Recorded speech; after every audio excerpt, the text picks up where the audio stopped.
President Biden issued the first veto of his presidency yesterday and reminded observers that he and his administration are more committed to the social agendas of the left than to the working American families. The legislation the president vetoed would have overturned a retirement investment rule that allows managers of retirement funds to consider the agenda of the left, such as climate change and other environmental, social, and governance considerations, often called ESG, when picking investments. This comes instead of focusing on what is profitable and brings a good return on the investments of the retirees. In a video released on Twitter, the president claimed his bill would do the opposite of what it does, saying the legislation he vetoed would put retirement savings at risk. I mean, do the American people recognize this for what it is? It's a lie. It's deception. Joining me now to discuss this and more is Congressman Rich McCormick. He serves on the House Armed Services Committee, the House Foreign Affairs Committee, and the House Committee on Science, Space, and Technology. He represents the 6th Congressional District of Georgia. Congressman McCormick, welcome to Washington Watch. Thanks. Good to be with you today. So your thoughts on the president choosing this as the first bill that he would veto? First of all, you're absolutely correct. It is a bold-faced lie. It's not even a little bit of a lie. The way he spins this to act like he's the good guy, to act like he's looking out for people, to act like we're doing something outrageous instead of him, is about as warped as you can get in politics. Quite frankly, we just wanted the same fair shake we had forever, which is when you invest in something for your retirement, that you'll have the safest, most profitable outcomes so you don't have to rely on the government. He's doing just the opposite about, as a matter of fact, when he said we're going to fight against those rich CEOs, who do you think are actually benefiting from when the government decides who the winners and losers are? Who do you think is donating to the Democratic campaigns? These same woke programs that he's directing these funds towards. This is a direct conflict of interest. I think we've seen in the past when Obama did the same kind of investments with government money into the same kind of programs and several went bankrupt. With our money, it is a bad investment. You should always go with what's safest and most beneficial to those people who are going to be retiring soon. And this is a slap in the face to all those investors. Now, there were actually a few Democrats that joined in supporting this measure that went to the president, but certainly not enough to override the president's veto. Are there next steps that have been discussed?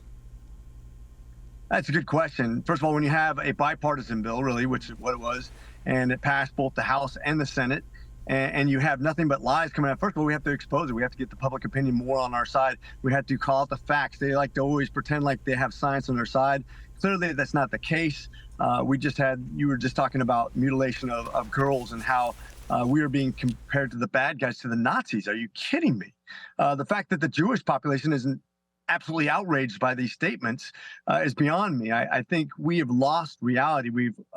We're cheering for teams rather than cheering for what's right. And we need to get back to that. This should be an alarming trend in politics.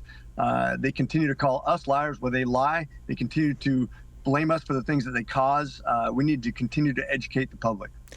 Congressman, I have to say I'm pretty encouraged by the fight that I see among Republicans to push back on this false narrative and to call out the president and others who are frankly, I mean, I try to be as charitable as I possibly can, but the president is saying by telling these investment firms not to look at, climate change and all of these other things, that is somehow putting these investments at risk. We know it's the opposite. So I think it's right to challenge the president on those things.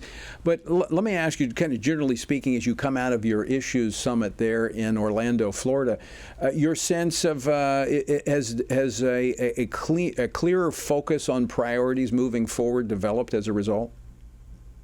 Absolutely. First of all, we understand that we want to secure America's future by growing the economy, by deregulating, making sure you're not taxed to death, make sure that you have control of your own destiny, making sure that our border is secured so that we don't have record amount of fentanyl and child trafficking and disease coming across and crime coming across the border.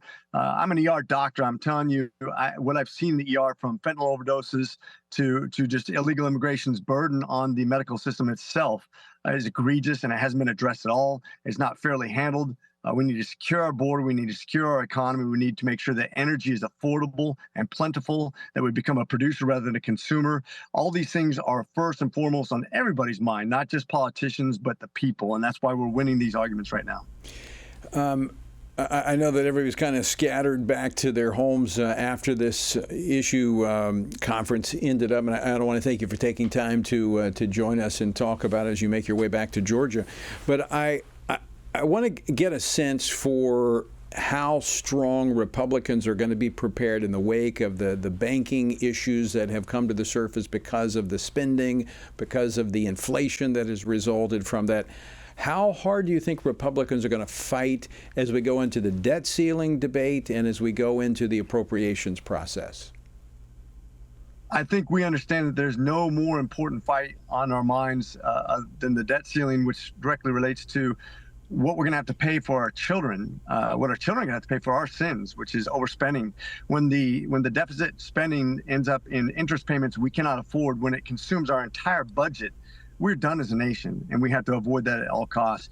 We're trying to be bipartisan. We're trying to bring in Democrats and say, what is your idea? It can't be just tax. We cannot tax our way out of this. You can tax every billionaire 100% of their income and still not make it out of this. As a matter of fact, not even come close. We have to grow the economy. That doesn't mean by taxing. We have to make sure that we tamp down our spending, because we know there's a good cause for spending no matter what it is.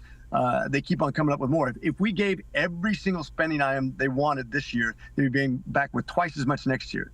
There's always a reason to spend money to buy more votes for the Democrat Party. We need to resist that with all our might, and I think the fighting spirit is ready.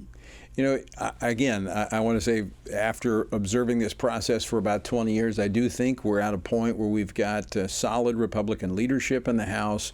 We've got a strong conservative majority among Republicans that I think are ready for that fight. You know, as a Marine, I'm certain you're not going to run from a fight. Let me ask you this question, final question for you, Congressman. Any surprises in your gathering that came to the surface during your couple days together? I think it's great to see that we have a united party right now. I know we have a slim majority, but we seem to be bringing the right bills to the table. I think when you look at the focus of the party as a whole, we've got it right. We got the rules right. I think we have leadership sorted out. I think our committees are humming along, and I think we're going to hold some people accountable.